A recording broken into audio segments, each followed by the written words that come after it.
새벽 4시 반, 산사의 공기가 움직이기 시작합니다.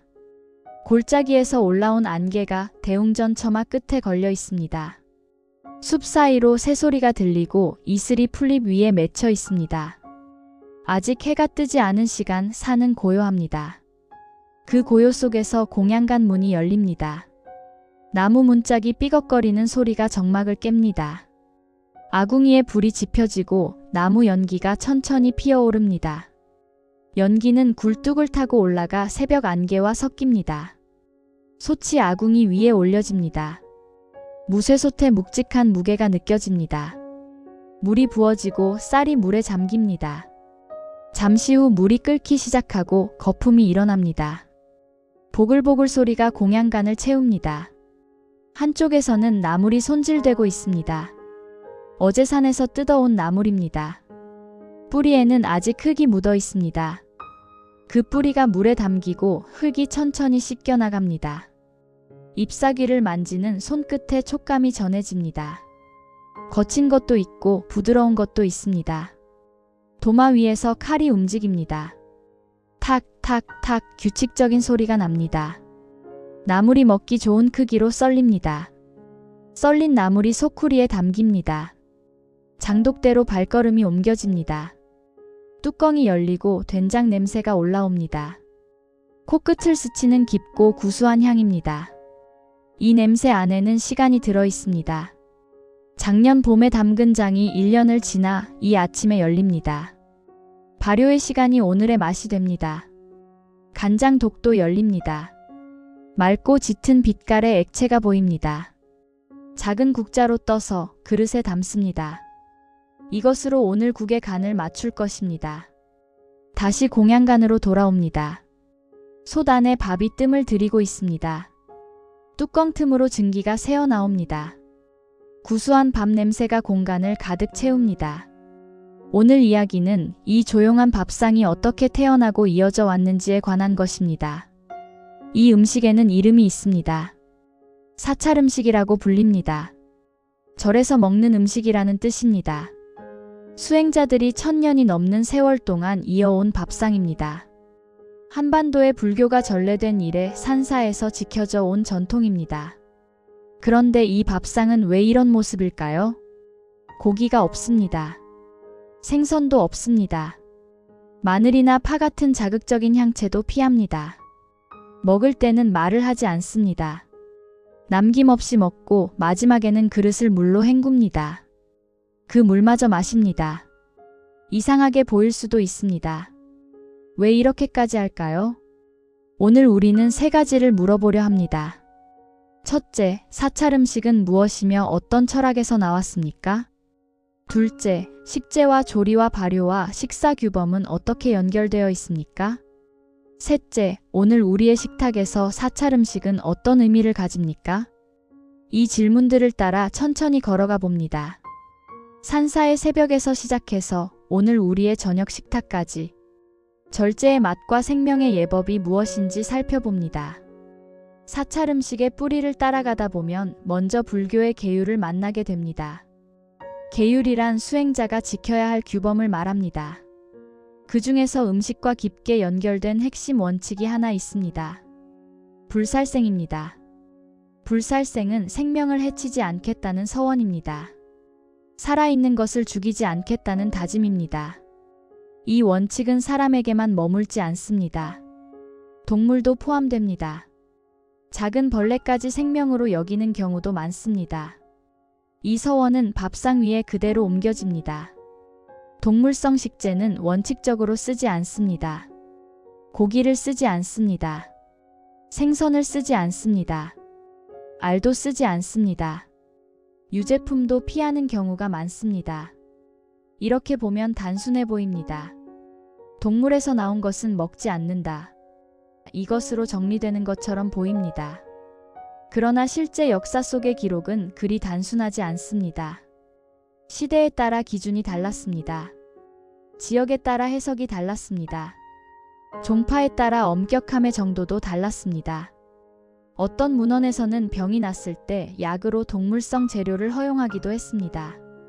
어떤 시기에는 공양으로 들어온 것은 가리지 않고 받아들여야 한다는 해석도 있었습니다. 그래서 일률적인 규범이라고 단정하기는 어렵습니다. 시대와 문헌에 따라 변동이 있었다는 점을 기억해야 합니다. 동물성 식재와 더불어 또 하나의 원칙이 있습니다. 오신채를 피한다는 것입니다. 오신채란 5가지 자극적인 향채를 말합니다. 전통적으로 마늘, 파, 부추, 달래, 흥거가 여기에 해당한다고 알려져 있습니다. 흥거는 아위라고도 불리는 향신료입니다. 인도나 중앙아시아에서 쓰이던 것입니다. 한반도에서는 거의 쓰이지 않았지만 초기 불교 경전의 목록에 포함되어 있었습니다. 그래서 전통적인 설명에서는 5가지 가운데 하나로 세워왔습니다.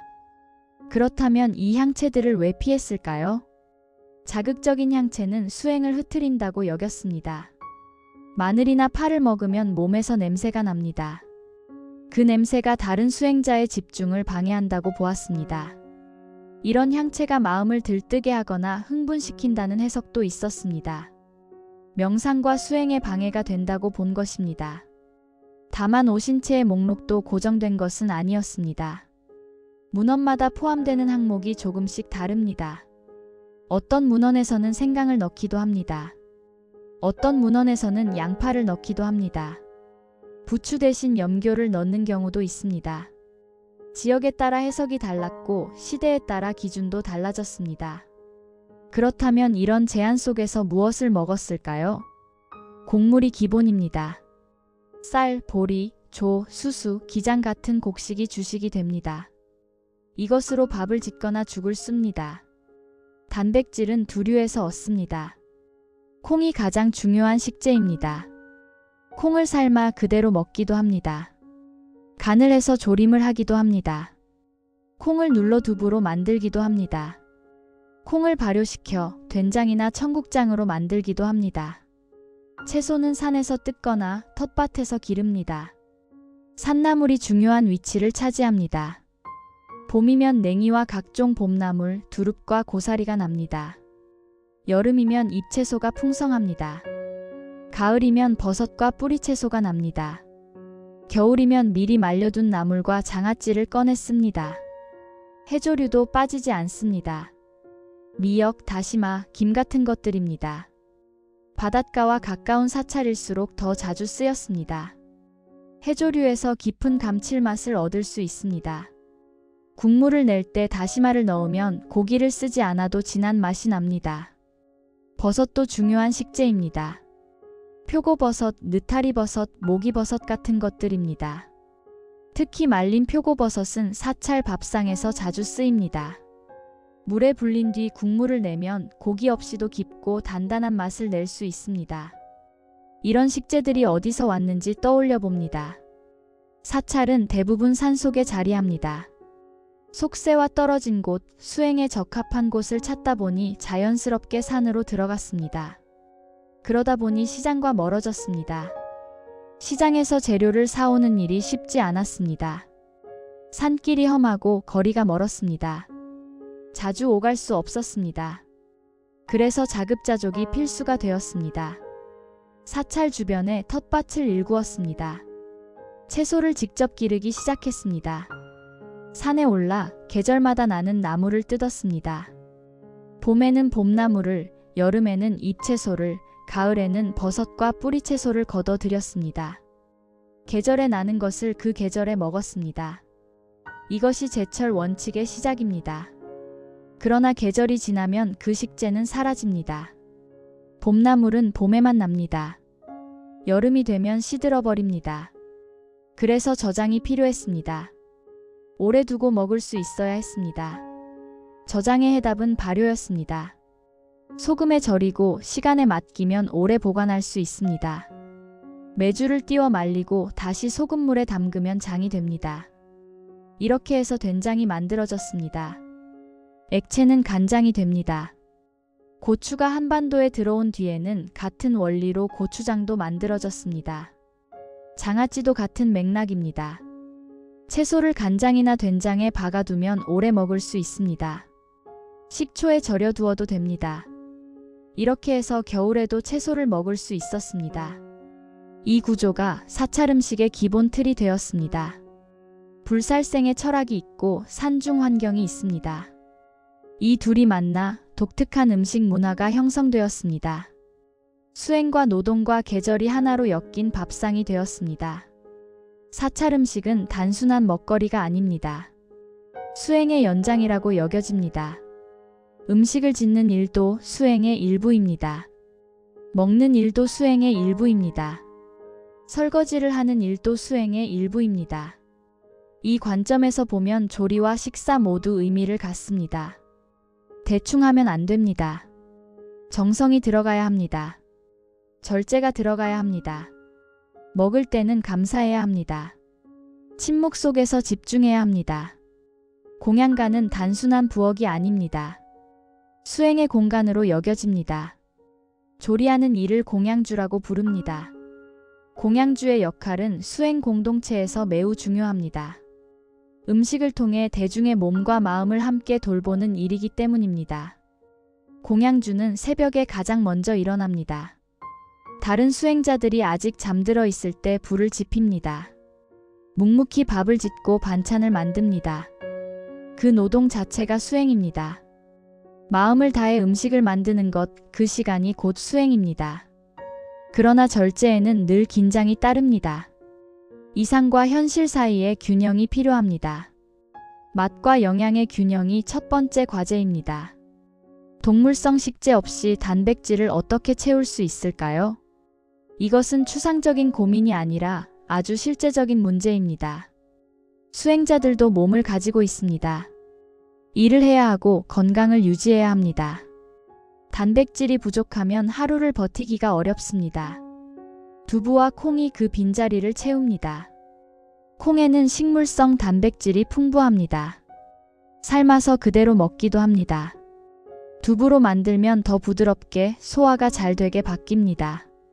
된장이나 청국장으로 발효시키면 몸이 쓰기 좋은 형태로 단백질이 풀어집니다. 버섯도 단백질 공급에 한몫합니다. 견과류도 쓰입니다. 잣, 호두, 밤 같은 것들입니다. 작은 양이지만 한 숟갈씩 더해지면 힘이 됩니다. 이런 식재들을 조합하면 동물성 단백질 없이도 어느 정도 균형을 맞출 수 있습니다. 짠맛과 기름의 사용에도 균형이 필요합니다. 너무 싱거우면 문제가 됩니다.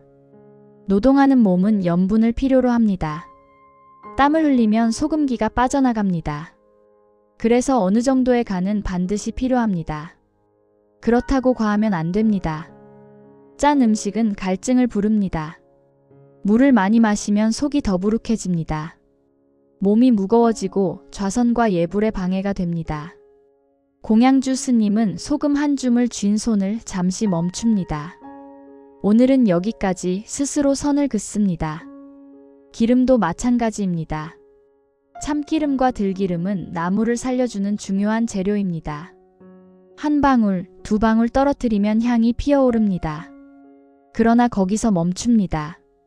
너무 많이 넣으면 소화에 부담을 줍니다. 속이 더부룩해지고 졸음을 부르기도 합니다.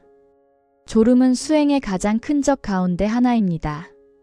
향채를 쓰지 않으면 맛이 단조로워지는 문제도 있습니다. 마늘과 파는 음식의 맛을 돋우는 데 탁월합니다. 한 스푼만 넣어도 국 전체의 인상이 달라집니다. 그러나 사찰 밥상에서는 이 길을 택할 수 없습니다.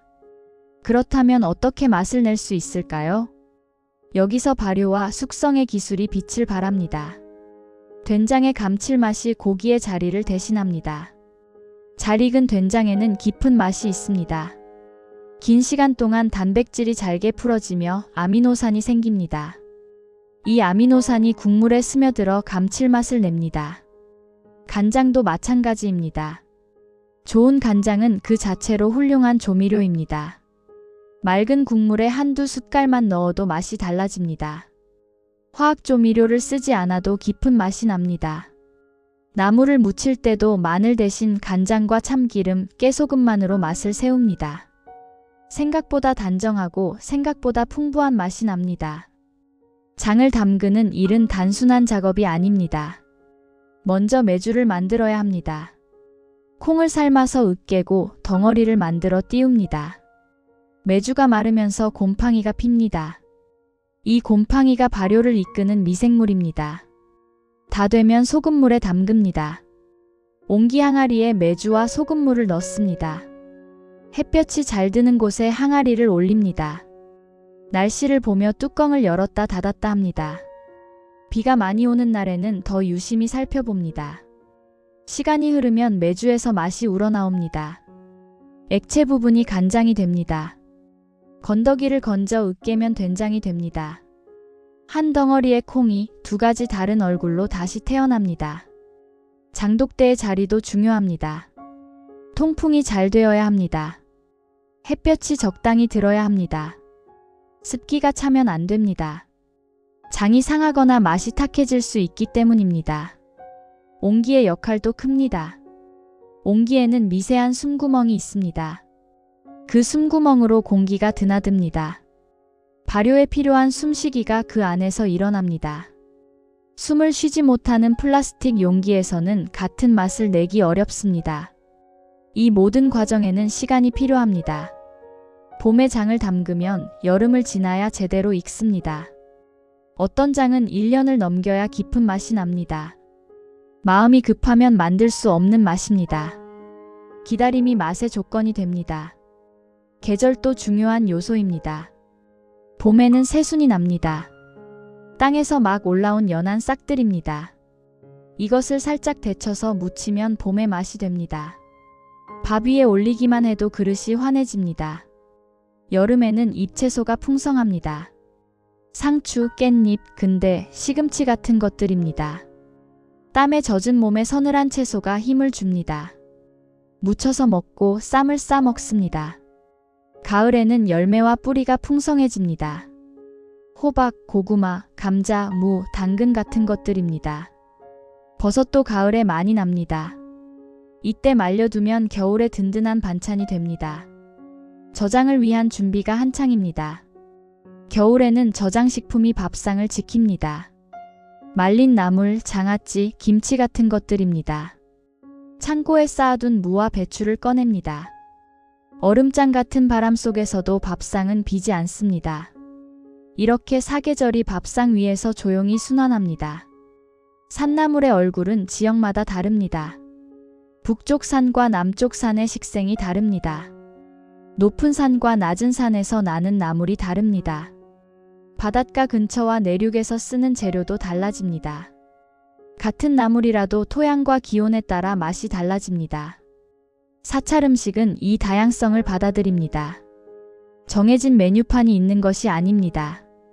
레시피북에 적힌 대로만 만드는 것도 아닙니다. 그날그날 나는 것으로 상을 차립니다. 있는 재료로 최선을 다합니다. 부족함 속에서 조화로운 맛을 찾습니다. 조리법도 최소한의 가공을 원칙으로 합니다. 찌거나 데치거나 무치거나 조립니다. 찌는 것은 수증기로 재료를 부드럽게 익히는 것입니다. 데치는 것은 끓는 물에 살짝 넣었다 빼는 것입니다. 무치는 것은 양념과 버무려 결을 살리는 것입니다. 조리는 것은 간장 등의 양념에 은근히 끓이는 것입니다. 튀김은 드뭅니다. 기름을 많이 쓰기 때문입니다. 강한 불에 빠르게 볶는 음식도 흔하지 않습니다. 자극적인 맛과 과한 향을 피하기 때문입니다. 재료 본연의 맛을 살리는 것이 기준입니다. 양념은 보조에 머뭅니다. 재료의 맛을 돋우되 덮어버리지 않습니다. 간은 장류로 맞추되 과하지 않겠습니다. 이런 조리법은 현대 영양학의 관점에서도 다시 주목받고 있습니다. 저염, 저지방, 고섬유질의 특성을 지닙니다. 채소 중심이라 비타민과 무기질이 풍부합니다. 발효식품이 많아 장 건강에도 도움이 된다고 알려져 있습니다. 다만 이것이 처음부터 목표였는지는 알 수 없습니다. 누군가 건강식단을 설계하듯 계산해서 만든 밥상은 아니었을 것입니다. 수행을 위한 절제가 먼저였습니다. 그 절제가 시간이 지나며 결과적으로 건강상의 이점을 낳았을지 모릅니다. 수행의 정신이 근원에 있고 건강은 그 뒤를 따라온 셈입니다. 이제 하루의 흐름을 따라가 봅니다. 아침 공양을 준비하는 새벽부터 시작합니다. 새벽 4시 공양간에 불이 들어옵니다. 아직 사방이 어둡습니다. 공양주가 가장 먼저 일어나 불을 지핍니다. 아궁이에 장작이 들어가고 불꽃이 일어납니다. 쌀이 씻깁니다. 맑은 물에 여러 번 헹굽니다. 쌀뜨물이 하얗게 흘러나갑니다. 깨끗이 씻긴 쌀이 솥에 들어갑니다. 물의 양이 맞춰집니다. 손가락을 넣어 깊이를 잽니다. 오랜 경험에서 나온 감각입니다. 불이 조절되고 밥이 짓기 시작합니다. 밥이 뜸을 들이는 동안 반찬이 준비됩니다. 어젯밤 불려둔 나물이 데쳐집니다. 끓는 물에 넣었다가 재빨리 건져냅니다. 찬물에 헹궈색을 살립니다. 데친 나물이 도마 위에 올라갑니다. 물기를 꼭 짜고 먹기 좋게 썹니다. 양념이 준비됩니다. 간장, 참기름, 깨소금이 그릇에 담겨 있습니다. 나물과 양념이 버무려집니다. 손으로 조물조물 묻힙니다. 국이 끓기 시작합니다. 다시마로 낸 육수가 끓어오릅니다. 된장이 풀어집니다. 두부가 썰어져 들어갑니다. 파 대신 들깨가루를 넣기도 합니다. 된장국의 구수한 냄새가 공양간을 가득 채웁니다. 반찬이 하나씩 완성됩니다. 나물 무침이 있습니다. 장아찌가 있습니다. 조림이 있습니다. 김치가 있습니다. 간단하지만 정성이 담긴 반찬들입니다. 그릇이 준비됩니다. 바루라고 불리는 그릇입니다. 4개가 한 벌을 이룹니다. 크기가 순서대로 다릅니다. 큰 것 안에 작은 것이 포개져 들어갑니다. 보자기로 쌓여 있습니다. 바루라는 이름에는 뜻이 있습니다. 응량기라고도 합니다. 양에 응한다는 뜻입니다. 자기가 먹을 만큼만 받는다는 의미입니다. 가장 큰 바루에는 밥이 담깁니다. 어반이라고 부릅니다. 두 번째 바루에는 국이 담깁니다. 국반이라고 부릅니다. 세 번째 바루에는 반찬이 담깁니다. 네 번째 바루에는 물이 담기거나 반찬이 더 담깁니다. 공양 시간이 되면 대중이 모입니다.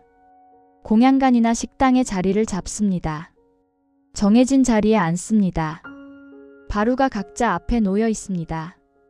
오늘 처음 산사를 찾은 한 참가자도 그 자리에 앉아 있습니다. 낯선 그릇과 낯선 순서를 천천히 살펴봅니다. 어떻게 해야 할지 마음속으로 몇 번이고 되뇌어 봅니다. 바루 공양이라는 식사법이 시작됩니다. 정해진 절차가 있습니다. 침묵 속에서 진행됩니다. 말을 하지 않습니다. 오로지 먹는 일에만 집중합니다. 먼저 바루를 펴니다. 보자기에 매듭을 풀고 펼칩니다. 4개의 바루를 꺼내 순서대로 놓습니다. 숟가락과 젓가락을 꺼내 옆에 놓습니다. 위치가 정해져 있습니다. 어지럽게 놓지 않습니다. 음식이 배식됩니다. 밥이 먼저 돌아갑니다. 자신이 먹을 만큼만 받습니다. 많이 받지 않습니다. 남기지 않을 양을 스스로 가늠합니다. 국이 돌아갑니다. 역시 자기 양만큼 받습니다. 반찬도 돌아갑니다. 조금씩 덜어서 받습니다. 도시에서 온 그 참가자는 평소보다 적은 양을 받으며 잠시 망설입니다. 이 정도면 충분할까? 조용히 자신에게 물어봅니다. 배식이 끝나면 식사가 시작됩니다. 신호가 있습니다. 목탁 소리일 수도 있고 죽비 소리일 수도 있습니다. 그 소리와 함께 숟가락을 듭니다. 소리를 내지 않습니다. 후루룩 소리를 내지 않습니다. 젓가락과 그릇이 부딪히는 소리도 줄입니다. 최대한 조용히 먹습니다. 밥 한 숟갈을 입에 넣습니다. 천천히 씹습니다. 씹는 횟수를 의식하기도 합니다. 30번을 씹으라는 말도 있습니다. 빠르게 먹지 않습니다. 반찬 한 젓가락을 집습니다. 역시 천천히 씹습니다. 맛에 집중합니다. 재료가 어디서 왔는지 생각합니다. 만든 이의 수고를 생각합니다. 처음 바루 공양을 경험하는 이도 어색함 속에서 그 흐름을 따라가 봅니다. 평소라면 무심히 넘겼을 밥 한 톨이 유난히 또렷하게 입안에 남습니다. 식사가 끝나면 정리가 시작됩니다. 이 정리 과정이 바로 공양의 핵심입니다. 남은 음식이 없어야 합니다. 한 톨의 밥알도 그릇에 남기지 않습니다.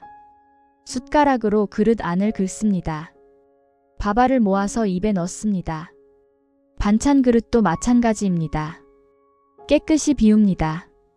그런 다음 물이 부어집니다. 청수라고 부르는 깨끗한 물입니다. 가장 큰 바루에 물을 붓습니다. 이 물로 그릇 안쪽을 헹굽니다.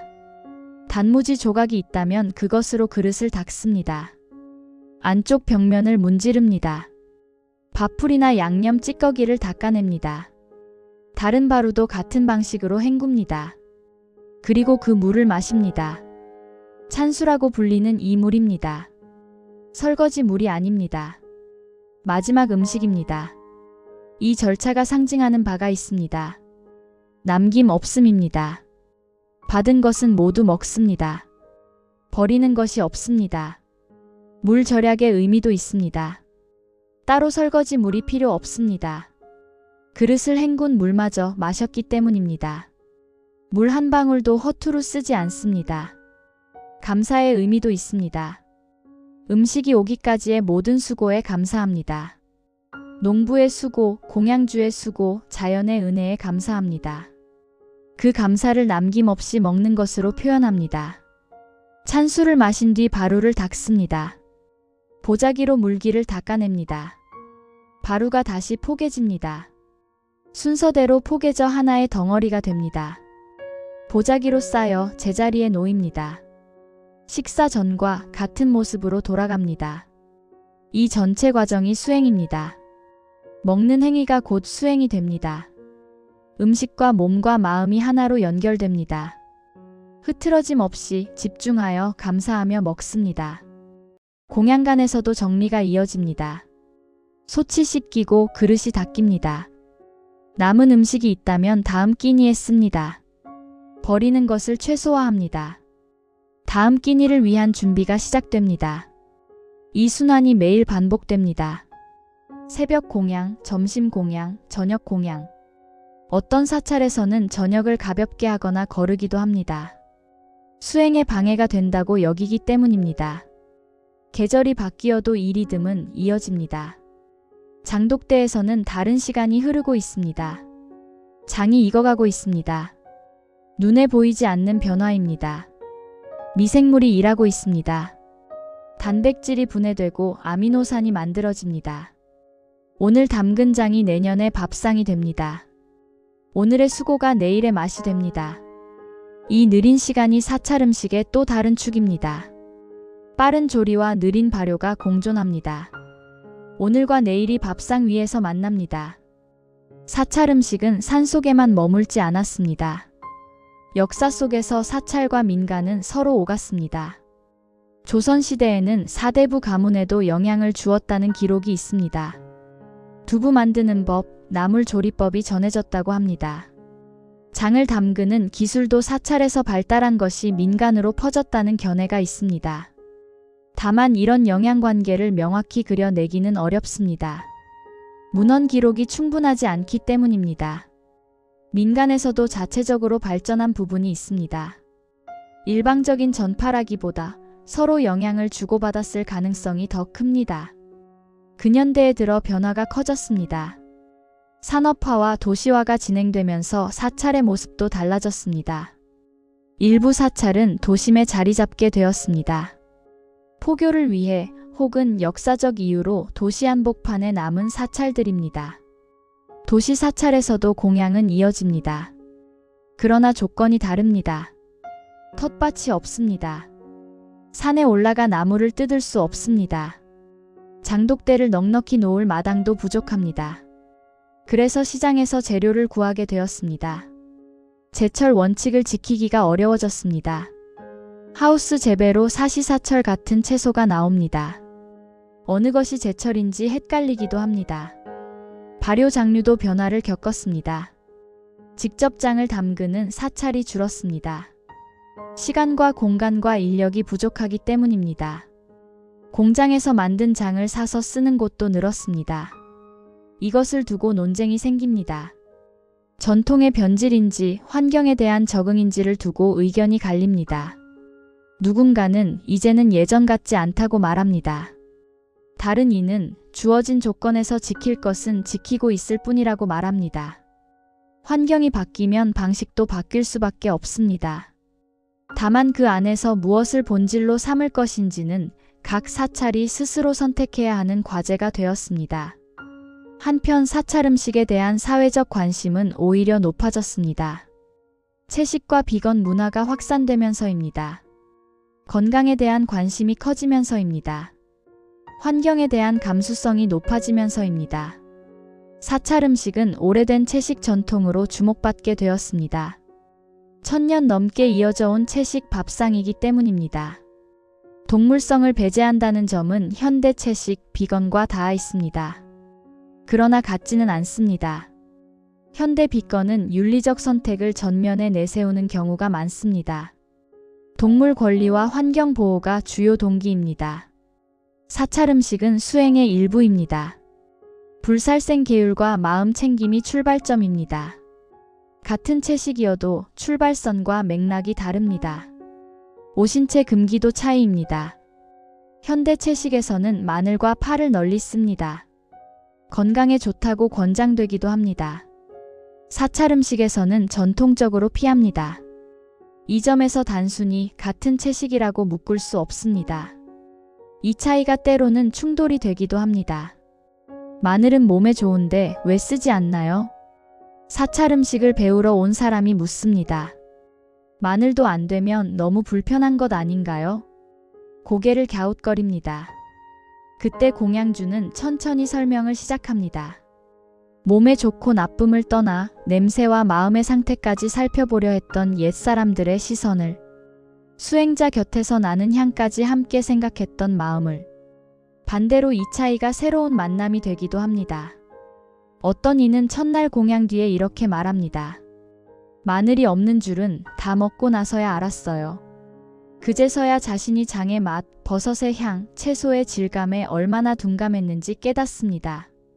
마늘이 빠졌다는 사실보다 발효와 재료의 맛이 얼마나 풍부했는지가 더 오래 남습니다. 사찰 음식을 배우려는 이들이 늘어났습니다. 요리 강좌가 열립니다. 도시에서 온 직장인들이 앞치마를 두르고 나무를 다듬습니다. 템플스테이에서는 공양 체험이 인기입니다. 사찰에 머물며 직접 바루 공양을 해보고 공양간 일을 돕습니다. 새벽 공양 뒤 땀이 배인 앞치마를 보며 자신도 모르게 허리를 굽혀 인사하는 이들도 있습니다. 해외에서도 관심이 커졌습니다. 한국 사찰 음식이 국제적으로 소개되기 시작했습니다. 미국 뉴욕에서 사찰 음식 행사가 열린 적이 있습니다. 프랑스 파리에서도 시연이 있었습니다. 외국의 셰프와 언론이 장독대와 바루를 카메라에 담았습니다. 소박한데 깊은 맛이라는 평가가 이어졌습니다. 이러한 관심이 긍정적인 면만 가진 것은 아닙니다. 대중화에는 늘 우려가 뒤따릅니다.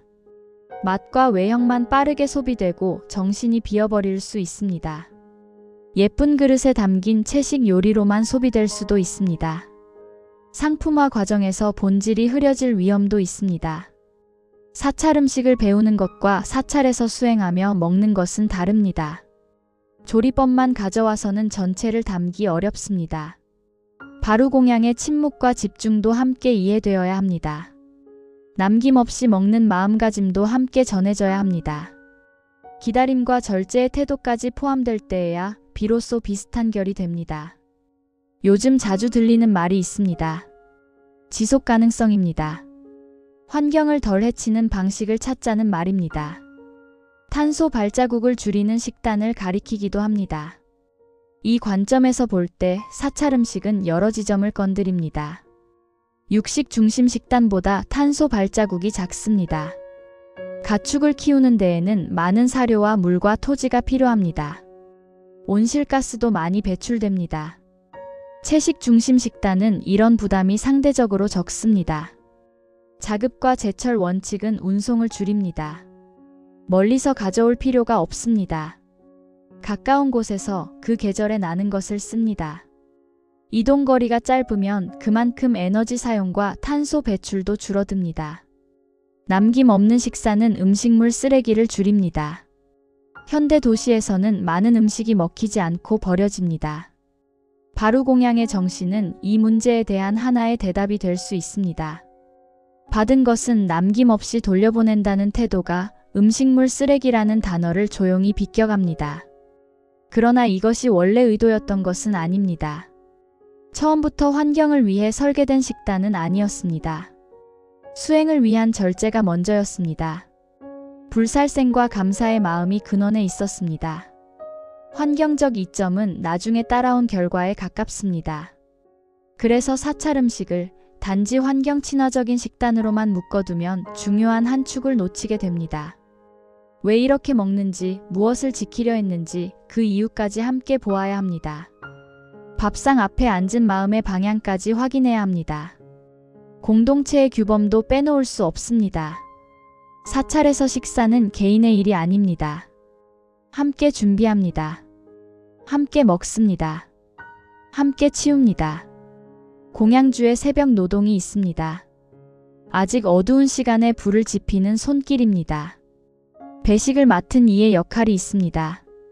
누구에게도 치우치지 않게 나누는 눈입니다. 먹는 이들의 감사가 있습니다. 이 모든 관계가 밥상 위에서 조용히 엮입니다.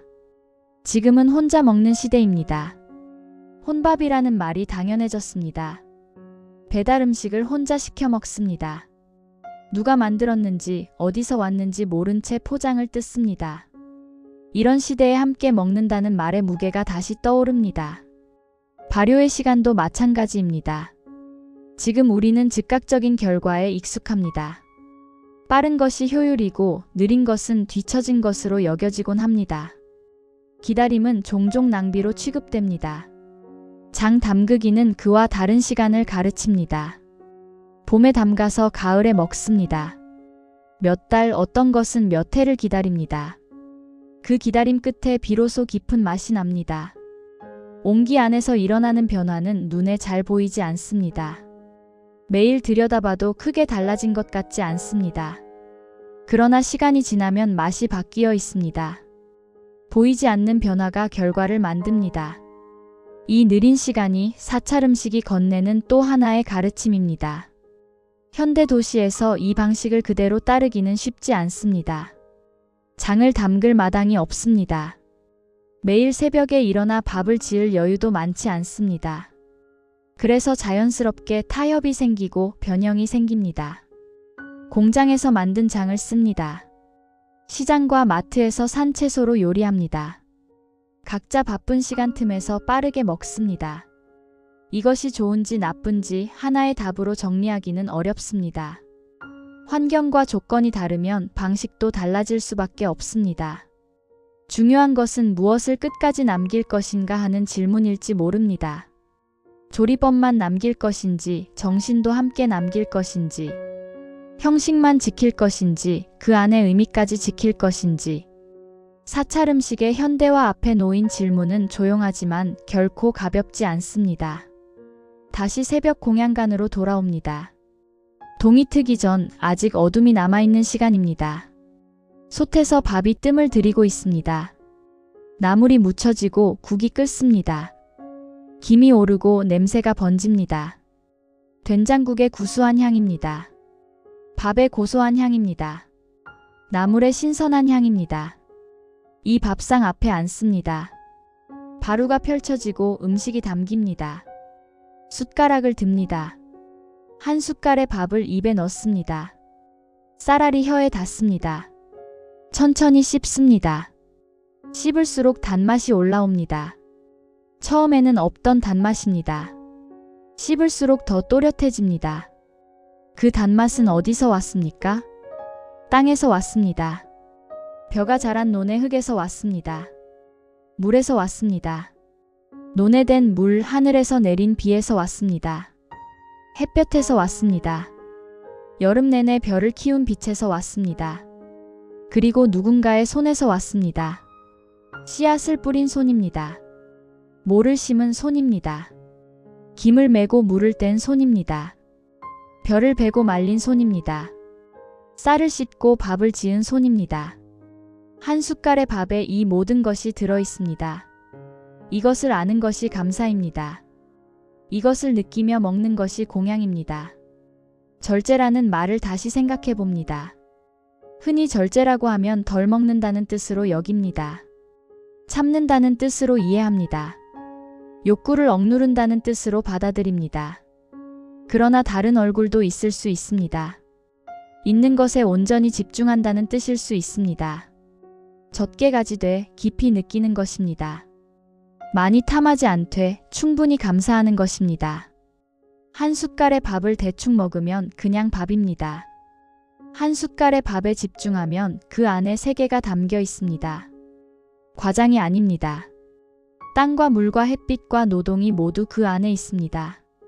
절제는 양을 줄이는 일만이 아닐지 모릅니다. 깊이를 더하는 일일 수 있습니다. 겉으로는 덜어내지만 안쪽에는 채워 넣는 일일 수 있습니다. 적어 보이지만 더 풍요로워지는 방식일 수 있습니다. 생명의 예법이라는 말도 있습니다. 예법이란 예의와 법도입니다. 생명에 대한 예의, 생명을 대하는 법도입니다. 먹는다는 것은 생명을 받는다는 것입니다. 쌀은 벼의 씨앗입니다. 벼라는 생명이 맺은 열매입니다. 나물은 살아있던 식물입니다. 된장 안에는 보이지 않는 미생물이 숨쉬고 있습니다. 식물이든 발효균이든 무언가의 생명이 밥상에 옵니다. 그 생명이 나의 몸이 됩니다. 그 생명이 나를 살게 합니다. 그 생명에 대한 예의가 있습니다. 남기지 않는 것이 예의입니다.